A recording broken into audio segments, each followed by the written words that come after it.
So the book of Song of Songs. What even is this work? What is this work? I mean, this is, we're asking that semi-facetiously, and also, like, that's a really old question. Yeah.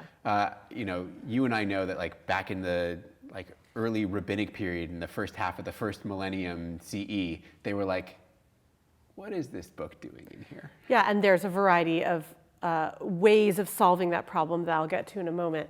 I think a good way of starting to think about this work is just looking at the title. Song of Songs and the ascription, I mean, the title Song of Songs comes from the entire sort of ascription. Song of Songs, which is Solomon's. In Hebrew, Shir HaShirim Asher Li Shlomo. Now, there's a little bit of magic that you can do there with that title. First of all, what is Song of Songs? What does that even mean? Yeah, I mean, is it like the paradigmatic song? Is it a song? Would be strange. What kind of song is this? Right. Is it a song that is sort of self-reflexively about singing, or about the genre of poetry? What do you do with it? Well, it does take that phrase, right, of the greatest of all songs. Mm-hmm. I think there's a little bit of magic going on there with the title that I mentioned before. If you say, instead of Song of Songs, Shir HaShirim, Asher Li Shlomo, but instead of Ashir Le Shlomo. Song of Songs, I sing to Solomon. Yes, there's a little bit of magic there that I could be overreading, but in the other sense, none of the ascriptions that we see in other books have that particle, asher, in there. Mm-hmm. So it seems really, really deliberate. And this leads us into, and I'm avoiding genre for a moment, mm-hmm. Because I'm just going to get us in there slowly. What is this? What is the speaker? Who is the speaker of this? Right? If it's to Solomon and it's love poetry or erotic poetry, what is the identity of this singer? Ashir Le Shlomo. Mm-hmm. I will sing to Solomon. Yeah, obviously, people have actually tried to figure out the right answer, right? Like, it's the Queen of Sheba.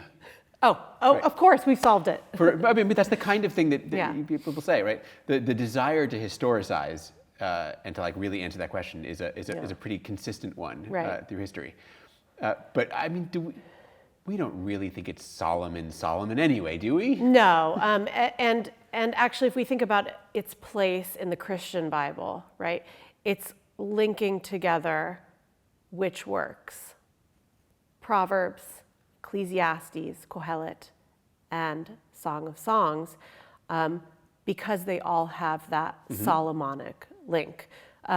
Proverbs and Song of Songs explicitly in name, and Kohelet in a kind of teasing way, in all but name. Right. Song of Songs also opens with the voice of a woman's longing. So there's something already kind of upended in who is speaking first, and there are other works that one could think of that are also sort of centered in this way on women's voices. This one is especially interesting because it is erotic poetry. It doesn't seem like the characters are actually married. The speakers are actually married. And one could ask, about the structure of Song of Songs altogether. Is it a collection? Is it a single composition? Is it a narrative? What even is this thing? Hold on. You keep on saying it's erotic love poetry, and I thought it was about God and Israel, or Jesus and the church. Sure. Let's talk about that. Let's. Where is God in this poem?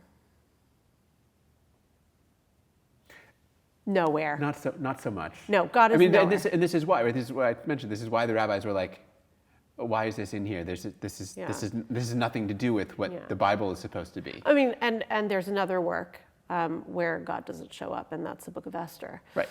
Which they asked the same question about. Yeah, of course. So, and it's kind of interesting because sort of similar kinds of reservations were had about works like Ecclesiastes, where God is everywhere, but maybe in not such a great light. Right. So, God is really nowhere, but it's a collection of, I keep saying collection, but it's really like a reverie. It's a reverie of song that is in the voice of the female lover who, the male beloved does speak, but then it almost always seems like that may have been actually a dream. Right, I was going to say, it feels sometimes like when you hit the male voice, it's her imagining of what she wishes that would be said. And then we have, so just like in the Book of Judges, where there's like a phrase that comes up over and over again, and everyone did what was right in their own eyes. Song of Songs has its own sort of phrase that kind of comes up over and over again, and that's the daughters of Jerusalem. The daughters of the beloved saying, well, daughters of Jerusalem, this is the woman speaking, daughters of Jerusalem, love is patient. No, it's not love is patient. It's, don't go too soon, right? Wait for love, wait for love. And it's such a strange kind of message. And it's sort of strange to think about female desire in the biblical corpus. And so I think the way I'd like to think about it is in a similar way that male pursuit of a wife in Proverbs is also used. So if you think about how in the book of Proverbs, the idea of the pursuit of a wife or the search for a wife, the right kind of wife, which is sort of like in its maximal expression at the end of the book of Proverbs, as a model for how to seek a wife, how to seek wisdom, is played out in Proverbs. I would like to say sort of similarly or on analogy, in Song of Songs, how lovers seek out each other, how love is sort of like unquenchable and passionate and intense, is a kind of model for how God and his people Israel, right, as his bride, come together. So it's like is that a way of reading it, or do you think it was written with that in mind? I don't have any idea what was in mind when it was written. It certainly takes much of broader ancient Near Eastern love poetry as its form. Is that broader ancient Near Eastern love poetry also metaphors for deities and people? I don't know. Is it? I don't know. They're often wedding songs. This is obviously through a framework that thinks about like poems having specific purposes, and like that's not really my jam. But as one could think about for Lamentations, right, like a funeral dirge or a city lament, we also have love poetry. Neither are actually for their purpose, right? Like, Lamentations as a city lament or a funeral dirge, one could argue maybe in a different class about what its purpose is. And sort of like nothing really is what it seems in the biblical text anyways. So what you're getting at then is like, you snuck us into genre, which you said you were going to, but like, the idea that the genre of Song of Songs is love poetry of the ancient Near Eastern variety, just like the genre of Lamentations is the ancient genre of city lament. But the actual text that we have is neither love poetry nor in the case of Lamentations, city lament, by virtue of its inclusion in this library of works. That's one way to think about it. Obviously, those are questions that have to do with also the canonization of works. So how does, you and I think, would both agree that there's this like infinitude of works in ancient Israel that did not become part of the canon. It's not as if the Bible is the compilation of every written text. No, but this is the greatest song, Joel. Right. But how does this, at some point, and we understand, it's not like some big top-down decision like what's in the Bible and what's out. That's not how the Hebrew Bible came to be. But like at some point, this became read alongside all the other stuff that's in the biblical library. How does that happen? Is it actually simply the process of like this was a classic piece of literature, as it were, and so we read it, and then we had to figure out like, okay, how does it belong? And then we started reading it as something else. Famously, Rabbi Akiva says, you can't go into taverns and sing this. That's absolutely forbidden, and that is a way of cordoning off this very suggestive poem for the context of its reading through the allegory, right? Or like in the context of holiness. So clearly, ancient readers were aware of the potentialities for, or maybe the slippage from the allegory to just like a face reading.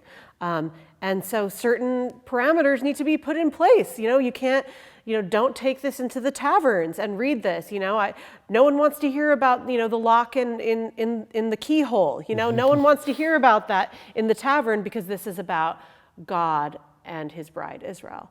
But at the same time, obviously, that's an admission that people in the tavern actually do want to hear about the lock in the keyhole. I mean, yes, right? But that's a little bit of like, cultural trivia maybe on the side, right? But that's just human nature, body poems and all that.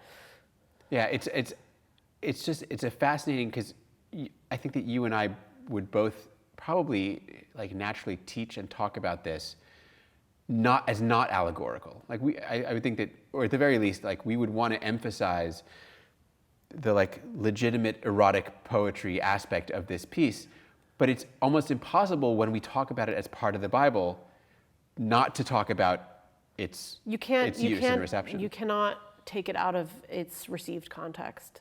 That's not to make a theological statement. That's just to talk about how literature doesn't, exist in a vacuum. I mean, the other facet of it that's, really just fascinating has to do with the landscape of love, right? And this is not incidental. This passionate, unquenchable love happens in a land, right? In a landscape of great bounty. But there is a kind of maybe not so subtle nationalist message that accompanies this. Or at least that. Well, nationalism may be anachronistic, but could accompany. Yeah. Potentially. And I think, in the second conversation on this, I think we'll really get into some of that particular imagery.